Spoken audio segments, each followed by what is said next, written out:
Hello everyone, स्वागत है आप सभी का। आज के वीडियो में हम लोग दिशाओं के बारे में जानेंगे कि कुल कितनी दिशाएं होती हैं और इन दिशाओं से संबंधित एक हमारी अकादमिक परीक्षाएं, मतलब चाहे हाई स्कूल हो, इंटरमीडिएट हो और ग्रेजुएशन की कोई परीक्षा हो या कॉम्पिटिटिव एग्ज़ाम हो, तो उन परीक्षाओं में हमारा 1 नंबर का क्वेश्चन आता है।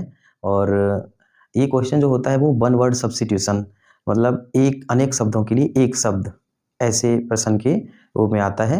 और ज़्यादातर ये क्वेश्चन जो होता है वो ऑब्जेक्टिव टाइप का क्वेश्चन होता है। तो कुल दिशाएं कितनी होती हैं?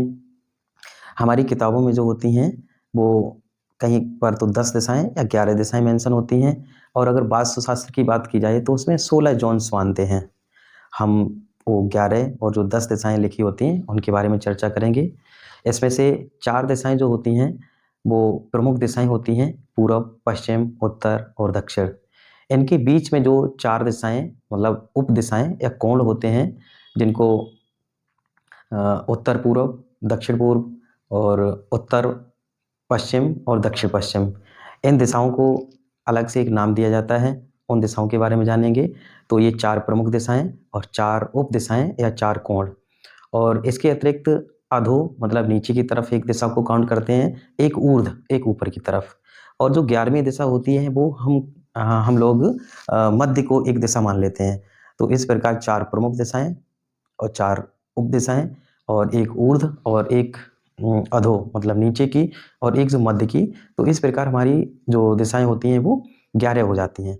ठीक है, तो इनके बारे में एक बार हम लोग इस व्हाइट बोर्ड पर देख लेंगे और इसको थोड़ा ठीक से पढ़ लेंगे तो आगे आने वाले समय में कभी भी अगर ऐसा क्वेश्चन बनता है, और ज़रूरी नहीं है कि क्वेश्चन को हल करने के लिए ही हमें इसका नॉलेज होना चाहिए। आप अगर सामान्य जन हैं तब भी आपको अपनी दिशाओं का नॉलेज तो होना ही चाहिए। तो हमारी कुल दिशाएं इतनी हैं, 4 प्रमुख दिशाएं: उत्तर, दक्षिण, पूरब और पश्चिम।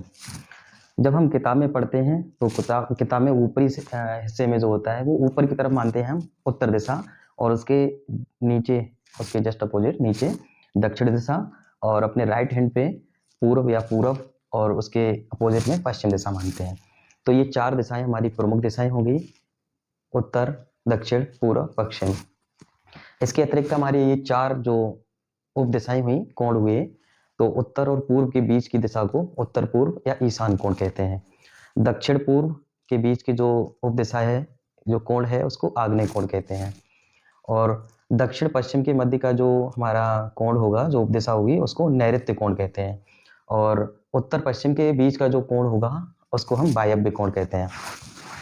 तो ये 4 हमारी उप दिशाएं होगी, उप दिशाएं या कोण 4। और एक दिशा जो हमारी ऊर्ध्व ऊपर की तरफ, और एक दिशा जो हमारी नीचे की तरफ, तो अधो, और एक दिशा जहाँ पर मध्य है, उसको हम एक दिशा मानेंगे, तो 11 दिशाएं हो जाएंगी। वैसे आपको इतनी दिशाएं याद रख लेने से काम चल जाएगा, लेकिन आपका जो क्वेश्चन आता है परीक्षा में, हाई स्कूल या इंटरमीडिएट या ग्रेजुएशन में या कॉम्पिटिटिव एग्जाम में, तो वो क्वेश्चन इन दिशाओं से बनता है, उप दिशाओं से बनता है।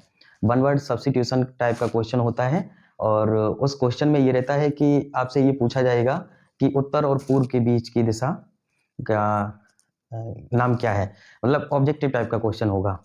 तो आपको ये चारों याद रहेंगे। एक्चुअली इसमें थोड़ा कंफ्यूजन हो जाता है: ईशान, आग्नेय, नैऋत्य और वायव्य। ठीक है, तो इनको हम याद कर लेंगे और इसको एक बार समझ लेंगे तो आप कभी भूलेंगे नहीं। ठीक है, ये होता है कि जैसे देखिए, पूर्व में सूर्योदय होते हैं। ठीक है, तो उत्तर और पूर्व की बीच की दिशा जो है वो ईशान कोण है।